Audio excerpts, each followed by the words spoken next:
gente, tudo bem? Sejam bem-vindos ao canal Quest Interativo. Olha só, 1 ano de canal.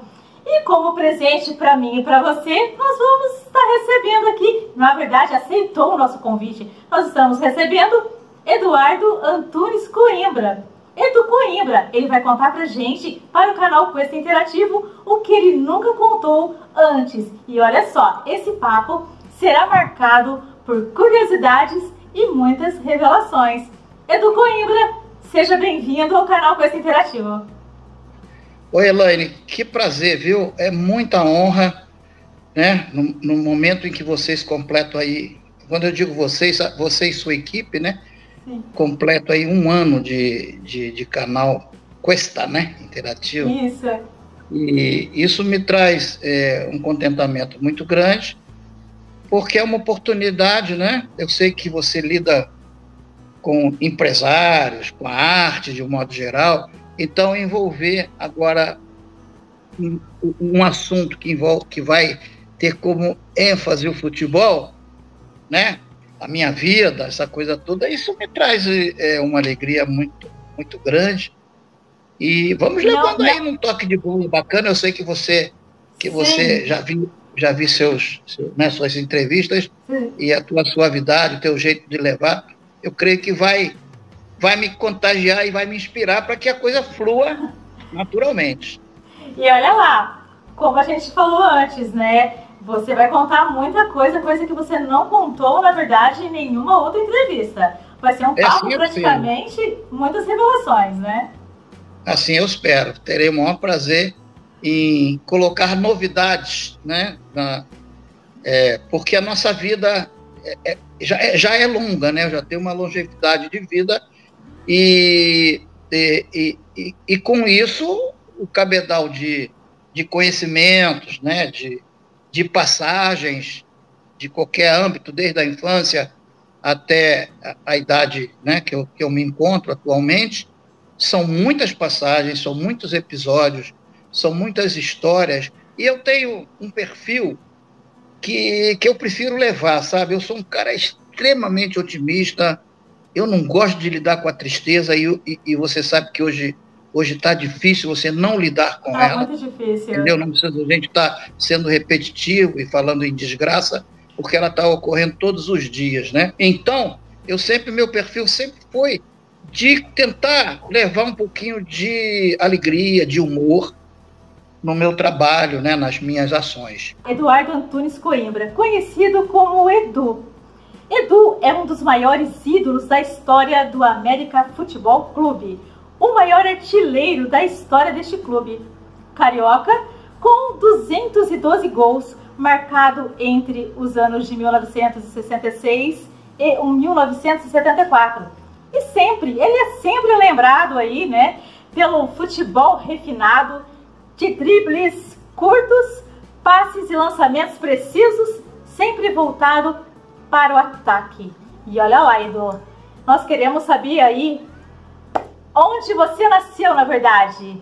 Onde você mora? Conta pra gente. Eu sou o quarto de meia dúzia de filhos. 5 homens e a mais velha, que é a Maria José, que é psicóloga, né?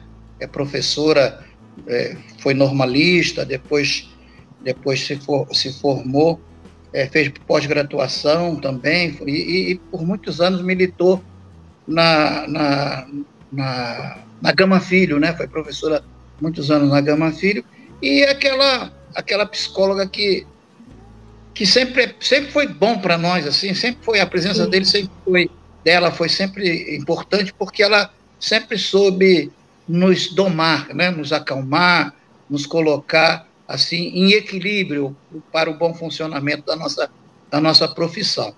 Então eu sou o menor de todos. Não conta a Zezé, Maria José não conta, porque mulher sempre é um pouquinho mais baixa, né? Mas dos homens eu sou o mais baixo de todos, sou o quarto, como eu te disse, e fui criado no subúrbio de Quintino Bocaiúva, onde hoje eu estou morando, né? Depois de ficar um tempo na Barra da Tijuca, depois que eu tive a separação de corpos da mãe dos meus filhos, que ainda sou casado, porque eu não sou divorciado, entendeu? Apenas sou separado de corpos, entendeu? Mas desfruto de um carinho todo especial da parte dela, e a gente vive em família, que isso é muito importante. Eu sempre dei esse passo, né? É o casamento, você e todos sabem que é uma, como se diz, é uma loteria, né? Ou dá certo ou não dá. Eu posso dizer que esses anos todos que eu fui casado, eu fui uma pessoa feliz, e mantendo essa relação, a gente pode dizer que é legal, muito legal. Então, principalmente quando envolve filhos, né? Principalmente quando envolve filhos. Sim, verdade. Então, eu, em sendo criado num subúrbio, na época, né,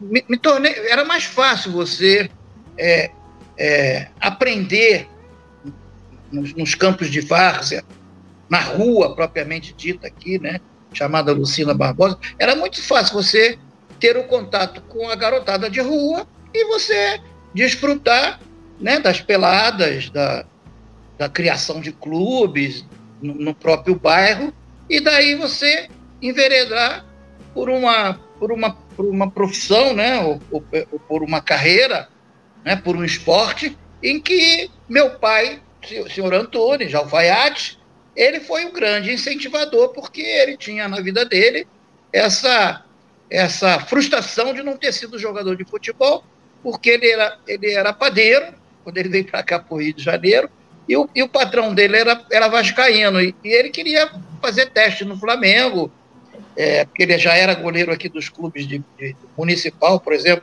era um clube antigo aqui do subúrbio, e o patrão dele não deixou, só deixaria se ele fosse treinar no Vasco. E da mão grande, não foi, era porque eram muito ditadores os patrões da época, né? Sim, e aí ele se viu frustrado, mas teve a compensação com os filhos, né? Que de 5 homens, 4 foram profissionais. Então, é isso. A minha infância é muito bem vivida, né? Muito bem vivenciada, uma infância muito feliz, que nos proporcionou até um equilíbrio para que escolhêssemos, né, os nossos caminhos. Mas o principal ingrediente que meu pai sempre forçou barra, porque ele não queria que filhos dele fossem jogadores de futebol naquela época, né? Que não eram bem quistos, não eram bem vistos, entendeu? Então, ele exigiu que estudássemos acima de tudo, que fosse priorizado os estudos. E ele se deu bem, como nós também, porque, graças a Deus, todos os filhos se formaram, né? E estudaram o quanto puderam, né? Mesmo paralelo à carreira. Qual é a sua formação? Eu sou formado em educação física, né?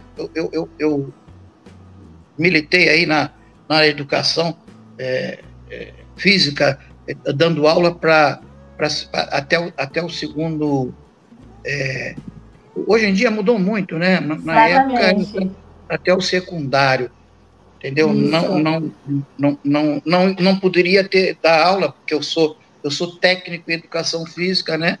Mas depois eu fiz o curso, né, para treinador. Enfim, hoje eu sou super gabaritado, porque eu sou pertencente à FIFA, né? Até por questão de ter sido treinador de uma seleção brasileira. E isso me deu um know-how muito grande, e eu sou credenciado a trabalhar em qualquer país do universo. Muito bacana. Edu, então vamos falar um pouquinho de futebol aí. Você, então, é um dos ídolos aí do América, e é o maior artilheiro, na verdade, né?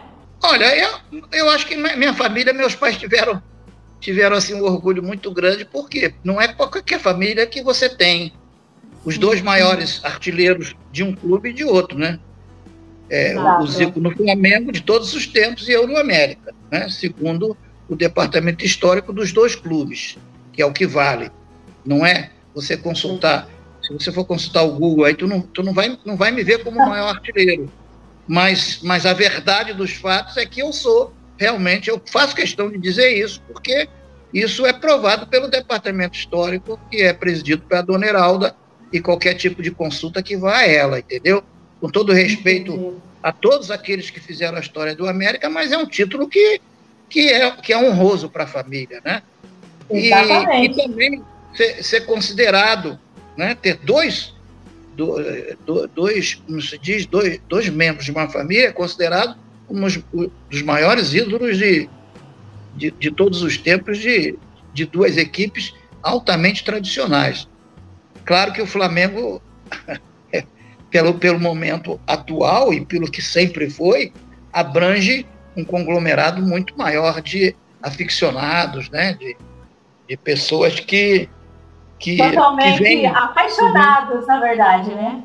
E pela supremacia exercida pelo Caçula, em termos de estatística, né? Em termos de condição técnica e tal. Então, o nosso caçulinha se tornou o protagonista da família, que é o senhor Arthur Antunes Coimbra, o Zico, e eu costumo dizer que pelo espelho que ele teve, né, pelos ensinamentos que ele teve, seria, como diz no linguajar do Jockey Club, uma pule de 10, ou seja, não tinha como dar errado. Exatamente. Entendeu? Nós sabíamos que ele chegaria a alcançar o estrelato que alcançou. Primeiro, responsável, disciplinado, né? Categorizado. Então Exatamente. Tinha tudo para chegar e mantém essa imagem, graças a Deus, né? Até hoje, porque tivemos, né? Agradecendo a dona Matilde e seu Antônio pela educação que nos foi concedida. É isso aí. Então, agora, é bom que se frise, tá? Que o Zico não é o melhor da família, não. É mesmo? O mais importante. Não, o melhor ele pode ser, mas não é o mais importante, não. O mais importante para nós, ele já está em outro plano, que foi o Antunes, que abriu a porteira para todos os irmãos, que foi um craque de bola. Eu tive o privilégio de jogar ao lado dele, entendeu? Esse foi o pai dos ensinamentos, foi o maestro, foi o mestre, foi tudo para nós, em termos de conduta profissional, ensinamentos técnicos, né? O que ele mostrou para nós, o que era o futebol, e na vida. Foi uma pessoa exemplar, e que nos deu esse jeito de lidar, né, na sociedade, o respeito a todas as classes, respeito a não ter negócio de preconceito, não ter frescura com nada, essa simplicidade de viver, que é a coisa mais prazerosa que existe, né? Isso veio natural, né? Sim, você tocou legalzinho, é uma coisa natural, nada forçado. Educação, nada mais do que isso. Exatamente. Deixa eu te fazer uma pergunta, que não está no nosso roteiro, mas eu vou te perguntar, né? Veja só, você se sente incomodado quando fala assim, Edu Coimbra, o irmão do Zico? Dizer que eu me sinto incomodado? Não, claro que não. Eu gosto que... eu costumo responder da seguinte maneira: vocês estão trocando as bolas. O Zico é que é meu irmão, porque eu sou mais velho do que ele. Exatamente. É uma boa saída. Porque eu acho que a nossa identidade, ela não é irmão do Zico. É como você falou, Eduardo Antunes Coimbra, tantos gols, não sei o que, eu tenho um currículo, não tenho. Independente da dele. Mas como é que a gente vai fugir disso? Entendeu? Ainda bem que eu tenho essa história toda, como teve meu irmão, o Nando também. Entendeu? Ainda bem que nós temos nossa história individual, porque quando se fala no Edu, não tem como, ou no Antunes, ou no Nando, ou no Tunico, não tem como dizer que não é irmão do Zico. Porque nós somos verdadeiramente do mesmo sangue, entendeu? Então a pessoa não está mentindo. Se é que existe incômodo, é a pessoa não conhecer a tua história também. Porque, exatamente. Porque eu não sou simplesmente irmão do Zico, eu sou por uma questão de família, né? Uma coisa de sangue, né? Laços sanguíneos, essa coisa toda, mas não há como competir, porque em família em que o amor prevalece, não tem competição. Então, eu sempre costumo dizer que se tem o mais importante, ou o mestre, foi o Antunes. Essa coisa de dizer quem foi melhor, foi o Zico, foi o Nando, foi o Edu, foi o Antunes, entendeu? Isso aí é passageiro, é igual nuvem, ó, ela vem e vai. Então, como você disse, né? O Zico vai ser o irmão. Sim, claro. E a gente, eu gosto, e o Zico é de uma grandeza, sabe? De uma, como se diz, de um coração que não tem tamanho, entendeu? É um cara lutador, é um cara organizado. Já vou começar com novidades, né? Ele era conhecido aqui por nós como Tio Patinhas. É mesmo? Tio Patinhas? Você sabe que o Tio Patinhas é assim, né? Sim, né? Muito. Então o Zico sempre teve o cofrinho dele, né? O porquinho dele. E ele sempre teve o armário dele com as roupinhas dele, tudo organizadinho. Era bem diferente de nós. O Zico era muito prendado em termos de, como te direi, de organização geral. Né? Chuteirinha dele, quando ele começou a jogar, a roupinha era tudo ajeitadinho. Tinha as gavetinhas, era tudo meia no lugar certo, né? Bermudinha, short, roupa de futebol, blá, blá, blá. Era tudo corretinho. E a gente era bagunçado para dedéu, né? A maioria da gente era de rua mesmo, entendeu? E o Zico tinha aquela coisa de juntar moedinhas. Botar no porquinho, todo dia ele botava no porquinho. Eu vou abrir um parênteses para falar de um lance, que nós somos criados aqui, nessa casa em que eu estou falando, era naquele estilo antigo, onde existia até porão, né? Depois foi tudo aterrado, aquela coisa toda, reforma, essa coisa toda, mas você sabe que o que o porão atrai? Atrai bichinhos, né? Sim. E o terreno aqui era de 40 por 60, então era um pomar. Nós tínhamos aqui todo tipo de fruta. E fruta o que tem? É inseto, né? Aves aos montões, entendeu? Viam comer as frutas, né? Era a lei do equilíbrio ecológico, não é isso? E aí, tinham cobras também nos terreiros, porque tinha bambuzal, tinha de tudo aqui. Muito verde, tá? E a gente se acostumou a conviver com esse tipo de situação, entendeu? Acostumando-se a não ter medo de nada. Então, o que meu pai, inteligentemente, e minha mãe criaram, em termos de moedinha, tá? Que é aquelas moedinhas que juntava e colocava no cofrinho do Zico, lá no porquinho dele.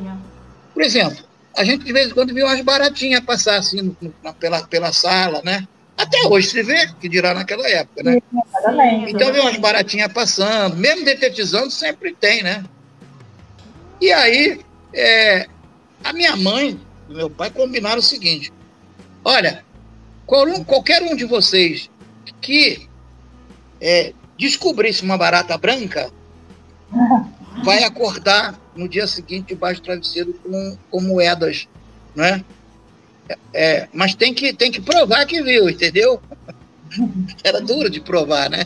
Sim, e você sabe que tem uma fase, o ciclo da barata, que ela se torna branca mesmo, tem uma parte, eu não sei, aí eu não sei explicar, né? Geneticamente, essa situação. E a gente viu uma barata branca hoje, não sei o quê. Aí, aquele que tinha visto, No dia seguinte, de manhã cedo, a primeira coisa que ele fazia era ir debaixo do travesseiro, estava lá a moedinha que meu pai colocava, minha mãe.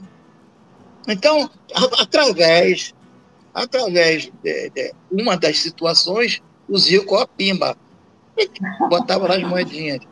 Acontece que a gente sabendo disso aí,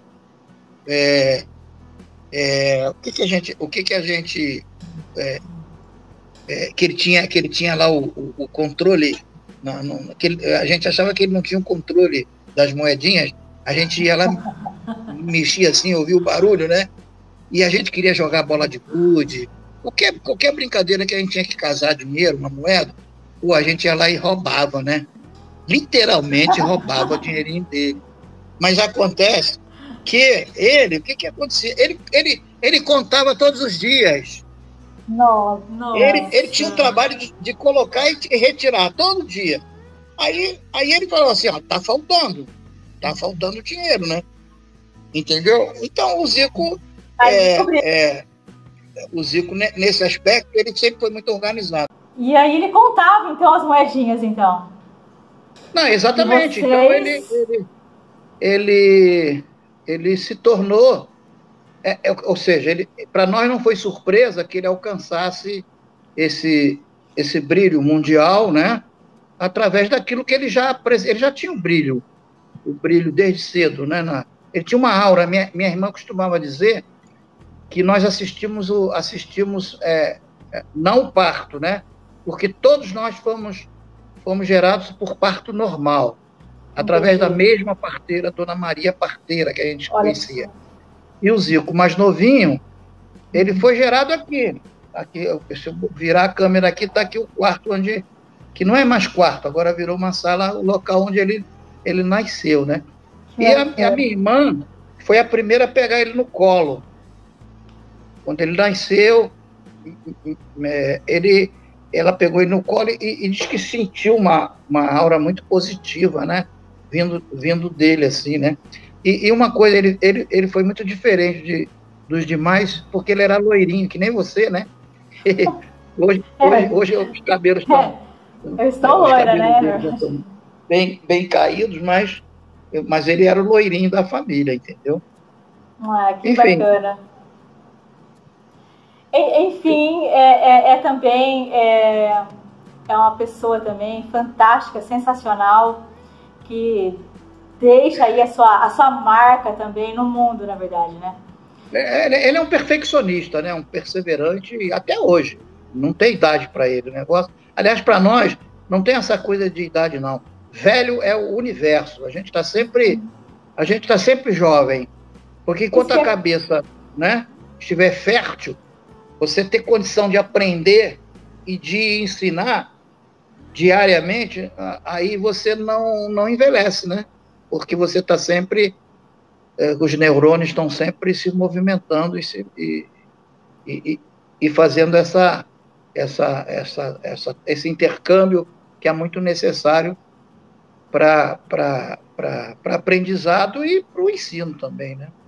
E olha lá, né? A gente tá aqui mesmo para falar de Eduardo Antunes Coimbra, na verdade, né?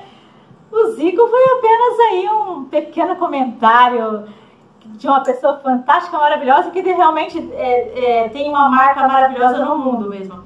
Agora, vamos falar um pouquinho eu vou contar uma coisa que você vai gostar, é uma intimidade que meu pai usava, antes que eu me esqueça, né? Tá bom, conta lá. Eu te falei que eu falava muito, né? Que à medida que vem trazendo coisas, eu vou lembrando de coisas, né? Não tem problema. Então, o meu pai se vangloriava dos filhos que tinha, né? Se orgulhava também.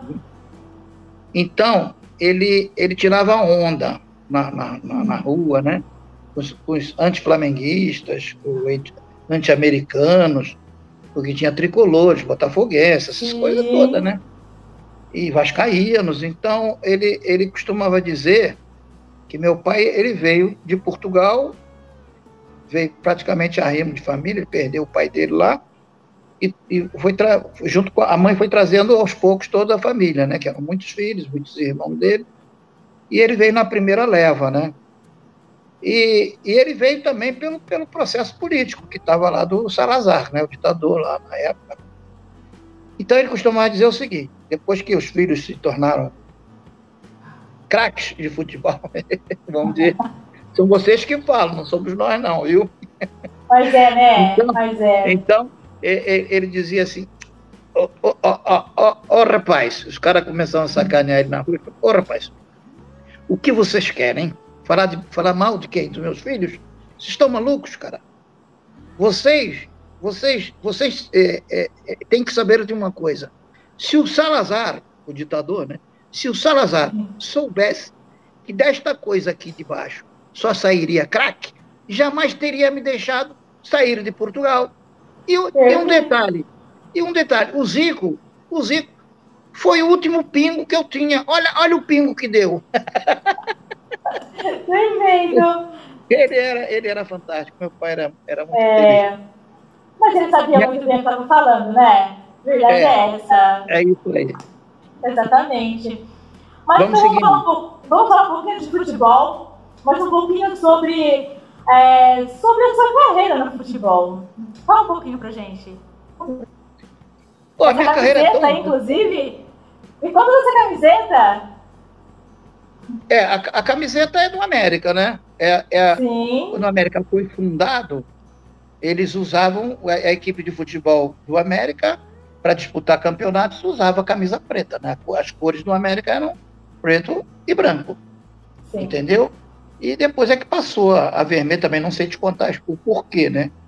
Que a camisa hoje do América é vermelha e branca, e tirando essa cor que por sinal não é feia, é muito bonita, né? Mas foi uma tendência, era uma tendência os times usarem muito preto e branco, Vasco, Botafogo, algumas mantiveram, né? O próprio Flamengo também, né? Dava ênfase à cor escura, entendeu? E depois houve a mistura mais do vermelho e preto e se tornou essa camisa que é muito bonita, eu gosto muito. E meu pai passou a ser torcedor do Flamengo, porque é português, né? Tinha que ser vascaíno. Ele falou: "Ei, vascaíno, cacete. Vou ser vascaíno. Eu sou flamenguista, nada de vascaíno." Então ele gostou da camisa, gostou das cores do Flamengo e passou a torcer pelo Flamengo, dos primeiros sócios proprietários que o Flamengo teve. Está entre os 100, né? Dos primeiros 100 do Flamengo. Das equipes que eu joguei, tá? Comecei no América, passei 10 anos, desde teste, né? Desde para ser aprovado ou não, fui reprovado na primeira, depois eu passei. Isso. Já estava com um pistolãozinho, aí me deram uma chance melhor, eu aproveitei. O América, joguei no Vasco da Gama, Bahia, não é? Flamengo. Na verdade, eu joguei antes no Flamengo. Do Vasco eu fui para o Flamengo, aí depois eu fui para o Bahia, depois eu joguei no Colorado, que hoje é o Paraná Clube. Sim. Não é? Joguei no Joinville, emprestado, joguei um campeonato brasileiro pelo Joinville. Joguei no Brasília Esporte Clube, um período muito ruim na minha carreira, né? Vivia machucado e o futebol em Brasília não existe até hoje, né? Não é difundido para o resto do país. E encerrei minha carreira no Campo Grande, daqui do Rio de Janeiro, terra em que meu pai, quando veio para o Rio de Janeiro, ficou instalado, onde ele viveu. Quer dizer, coincidência ou não, eu também vesti a camisa do time da terra que meu pai foi acolhido aqui no Brasil, né? Aqui no Rio de Janeiro. E depois virei treinador. De treinador, a minha carreira é maior, inclusive, né? Porque eu dirigi, comecei também no América. O América sempre abriu as portas para as minhas tendências, né, profissionais. América, Vasco da Gama, treinei a seleção brasileira depois que treinei o Vasco. Fui para o Iraque, dirigi a seleção iraquiana, o time do Saddam Hussein lá, do Uday Hussein, do filho dele, o Al-Rashid, eu fui técnico, campeão, inclusive, da Ásia, de time. Aí, Joinville, Criciúma, Barcelona de Guayaquil, eu dirigi o Curitiba, campeão em Curitiba, campeão no Joinville, campeão no Botafogo aqui no Rio, graças a Deus. E isso como treinador, hein? Aí trabalhei no Veracruz do México, trabalhei no Sport Boys do Peru, no Remo, aqui trabalhei muito pouco no Remo, no Atlético Paranaense, também um período muito curto, Fluminense, Campo Grande, como treinador também, e aí fui para o Kashima, minha carreira internacional começou ali. Fui para o Kashima e a minha experiência no Japão, o meu know-how no Japão, e aquilo que eu passei de know-how também, profissional, foi muito grande.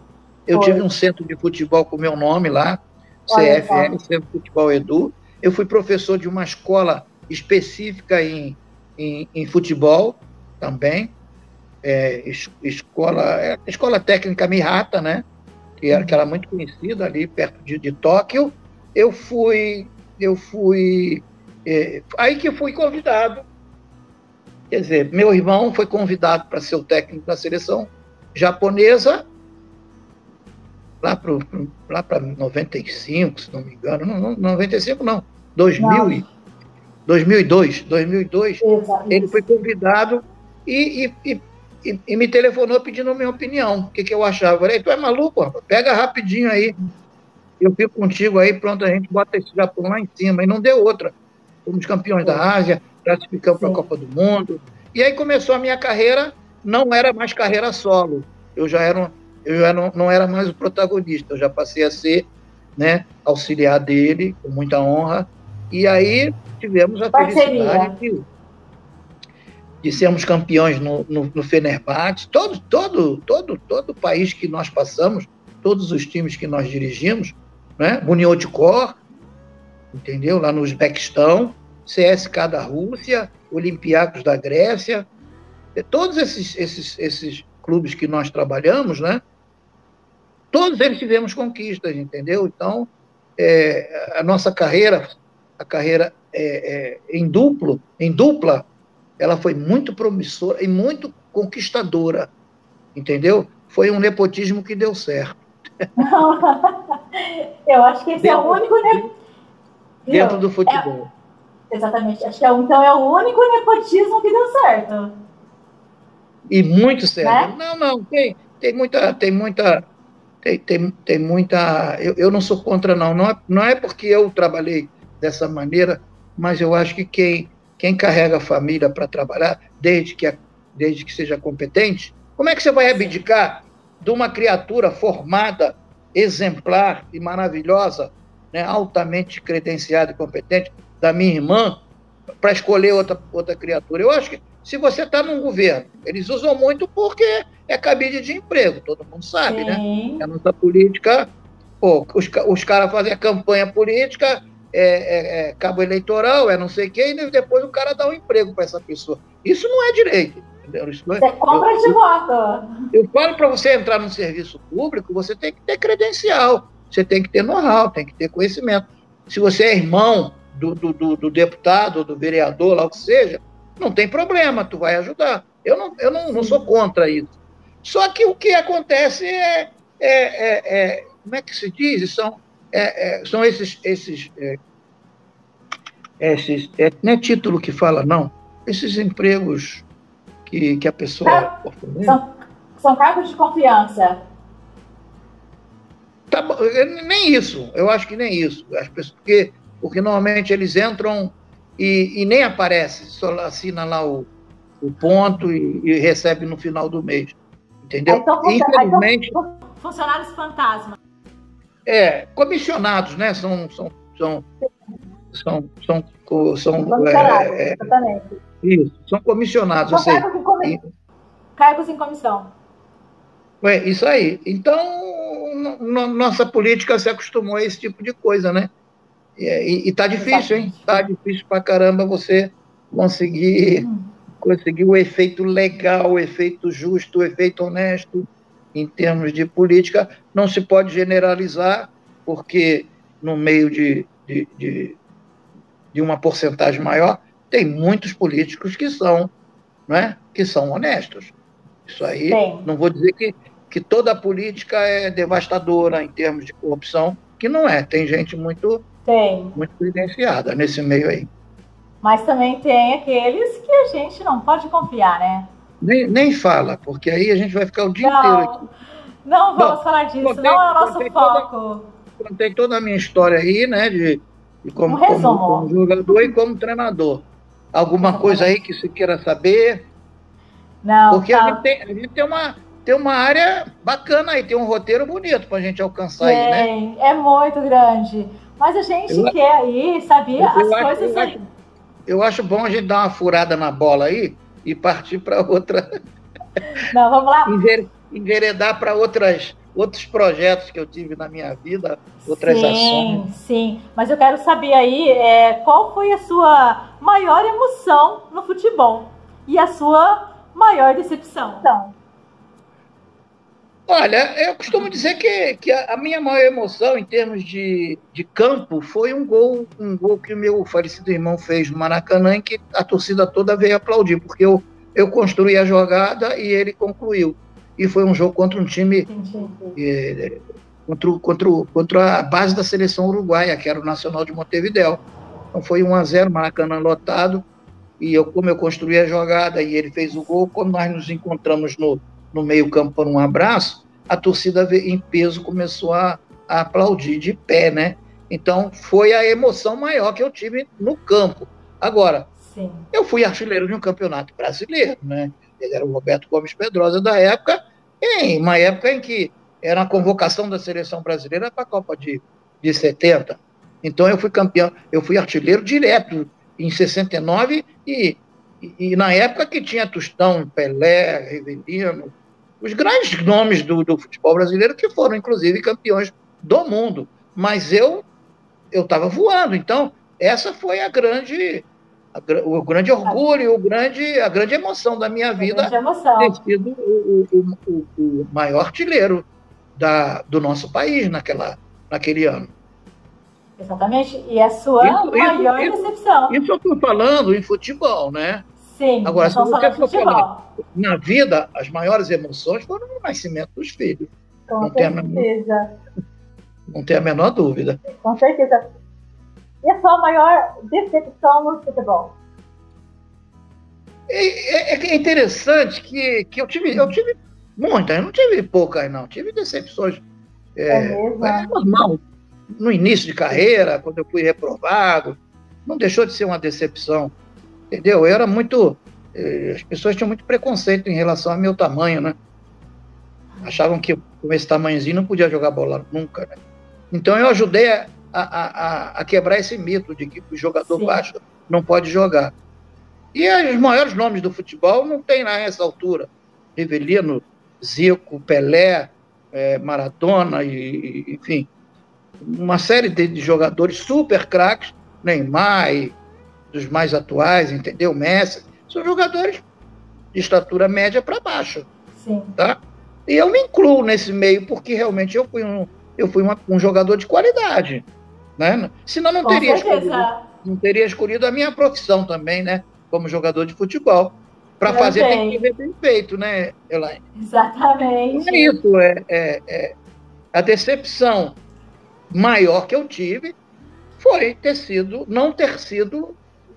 não ter ido à Copa do Mundo de 70, quando havia total merecimento. Sim. E isso é uma coisa que vamos ser obrigados a falar, porque eu sempre falo, né? Já não é uma novidade. Fala isso mesmo. Dizem, tem jornais da época dando conta de que a Rasta Azul Médici me cortou não, achou que eu não tinha que ir para uma Copa do Mundo, foi o Dadá Maravilha no meu lugar, entendeu? Quer dizer, que tinha um apelo popular maior do que eu, e naquela época, e era um tremendo de um artilheiro, uma pessoa que eu amo, foi criado aqui em Quintino na extinta Funabem, né? Então é um irmãozão que a gente tem no coração. E Deus o premiou com esse título também, por tudo aquilo que ele mereceu, né? Foi um cara guerreiro, um sujeito família e de muita perseverança, né? no seu aspecto profissional, na sua carreira. Então é isso, às vezes a gente, Papai do Céu escreve como, que minha mãe dizia, né? Por linhas tortas, certo por linhas tortas. Certo por linhas tortas, exatamente. É isso aí, minha mãe sempre falava, calma meu filho, calma que a hora de vocês vai chegar. Vai chegar. Só que nessa parte não chegou. Eu acho que foi uma decepção muito grande não ter disputado a Copa do Mundo de 70, porque eu merecia. Eu estava realmente no auge. Estava apto para isso. Estava muito credenciado. Mas a camisa também, o peso da camisa, né? O regime militar na época, e muita coisa que dizem que me afastou, né? Eu prefiro ficar como opção do técnico. Pronto, o técnico não quis, era o Saldanha, depois o Zagallo. Pronto, eu fico com isso. É o tal negócio do Zico não ter ganho uma Copa, né? Azar da Copa. Não foi, não é verdade? Azar da Copa. Vamos falar um pouquinho agora sobre o futebol atual. Fala para mim aí um elogio do futebol atual e também aí um desabafo. Elogiar o futebol atual? É. Eu acho que o único time que a gente tem que elogiar atualmente é o Flamengo mesmo, né? Aquele que mostra um futebol que encanta os olhos e que eu sou romântico do futebol e da vida. É mesmo, então, né? eu gosto de ver arte pura, né? Eu não sou do tipo do torcedor, porque agora eu não estou nas 4 linhas trabalhando, né? Sim. Eu não sou do tipo do torcedor que quer ver a estratégia do treinador. É claro que eu observo tudo isso de um lado, do outro. Eu quero ver o brilho. Tá? Eu quero ver um jogo em que eu me sinta confortável, prazeroso, né? Eu por exemplo, ultimamente eu tenho técnica. Isso, técnica, mais técnica do que garra, tá. Mais hábito, né? Eu tenho visto hoje em dia muito mais voleibol do que propriamente futebol, porque o meu ídolo, eu acho que você ia até chegar nessa pergunta, né? Sim. O meu grande ídolo chama-se Tandara. Sim, eu sou um aficionado, eu sou louco por ver essa mulher jogando, entendeu? Porque ela me faz lembrar como eu era jogando, ou seja, ela é corajosa, ela não tem bola perdida, ela é ataque puro, ela é inteligente, sabe? Não é só porrada, ela sabe colocar, ela tem todos os fundamentos, ela está no auge da carreira dela. Eu acho que nessa Olimpíada, se nada ocorrer de anormal, ela vai ser o grande nome da seleção brasileira. Penso, embora ela vai precisar de... Quem é que numa equipe não precise de estrelas ao seu lado, né? Não digo nem coadjuvantes, não. Jogadoras do nível dela, entendeu? Como... Por que o Zico se destacou, né? Por que eu me destacava também? Porque a gente sempre teve boas companhias. Exatamente. Sozinho tu não faz milagre, né? Não faz mesmo. Tem que ter elementos de categoria do seu lado. Vamos lá. Edu, e um desabafo do futebol atual? Eu falei, estava falando que o Flamengo é aquele que me encanta, né? Porque houve mudanças radicais no futebol atual que não enchem meus olhos, entendeu? Não favorece a essência do futebol brasileiro. Por exemplo, essa tendência mundial, universal, de fazer com que o goleiro passe a ser um elemento como se diz, de importância no toque de bola. Então, o goleiro... estão querendo fazer o que fazem no futebol de salão, colocar o goleiro linha. O que é um goleiro linha? Que saiba jogar com os pés. Então. E nenhum deles ainda está preparado para isso. Exatamente. Ainda requer um trabalho de base.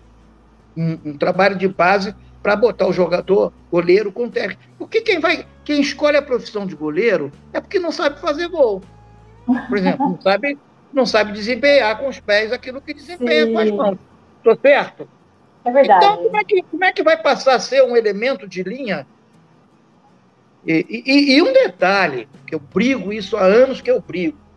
Quando você vê comentarista, quando você vê, né, esses analistas de televisão, o Flamengo jogou num 4-4-2, num 4-3-3. Faz a soma disso tudo aí para mim. 4-4-2. Quantos jogadores você coloca aí num 4-4-2? Faz a soma. 10. São 10, não são? 4-4-2. 10. E um time de futebol tem que jogar com quantos? Então, que é o goleiro. Quer dizer, o que eles fazem? Eles nem têm respeito com o goleiro, agora querem passar a botar o goleiro como jogador e igualar o goleiro aos demais jogadores de defesa. Então, faz favor de escalar o time com um 4-4-2, um 3-3, 4, um 5 não sei o quê, um 5-5, qualquer coisa, mas não deixa de colocar o goleiro. Pode notar isso. Que respeito tem pelo goleiro? O Flamengo está jogando num 4-4-2. Que 4-4-2, caramba? O Flamengo está jogando num 4-4-2. Eu brigo há anos com essa coisa. Eu, quando todas as vezes que eu trabalho, né, como treinador, quando pede para escalar o time, meu time é esse. Vai jogar de que maneira? Vou jogar num 4-3-3. 1-4-3-3. Mas eu vou jogar com goleiro, caramba. Exatamente. Para mim, às vezes, é mais importante do que os demais, que é ele que vai fechar o gol e vai me dar a vitória. Exatamente. Entendeu? Então, essa tendência mundial não me agrada, de colocar o goleiro, porque eles estão falhando demais no mundo inteiro. Está falhando demais. E aí, o que isso ocasiona? Faz com que as equipes, que normalmente, né, dentro da regra do jogo, tem que se preocupar em jogar lá no outro campo, né, para atacar, faz a tendência é o recuo, jogar para trás. Não dá. Vai ficar. O Flamengo, quando toma gol, pode notar, o Flamengo dificilmente é falha de quê? Do goleiro. Não é só desse menino, do Hugo, que ficou marcado aí, mas é falha do goleiro. Entendeu? Porque é uma tendência esquisita. Mas, se é modernidade, seria difícil eu estar dirigindo um time hoje em dia e fazer com que o meu time ficasse recuando bola para goleiro. Não vou dizer que não. Desde que eu tivesse um goleiro com capacidade para isso. Exatamente. Entendeu? Então, isso é uma das tendências que está acabando com a individualidade. A individualidade sempre foi a responsável, né? Quer dizer, a qualidade individual sempre foi a responsável pelas decisões de uma partida, ou numa bola parada, né? Numa falta, num escanteio, entendeu? Ou numa jogada que a pessoa vai e cria essa condição de arremate, de chute de fora da área, de dribles, enfim. O brasileiro está perdendo a essência, já perdeu há muito tempo, né, na sua grande maioria, em função da cópia de querer copiar o europeu. E o europeu fez o inverso, passou a copiar a gente.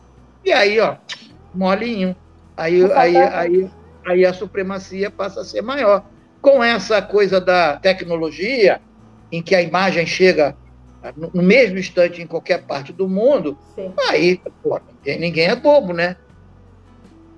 Tudo vai se aprendendo. E o pior de tudo são os meninos que se destacam nas categorias de base e que já estão comprometidos com o empresário, através da família, com documentos e tudo. E aí o que os caras fazem? Não quer nem saber. Os times de fora vêm aí, pegam os futuros Neymar, os futuros, né, jogadores de qualidade, os futuros Messi, e levam cedo e tiram essa qualidade. Aí o que acontece? Jogador criado dentro do Brasil, hoje em dia está muito difícil. Exatamente. É a essência pura, né?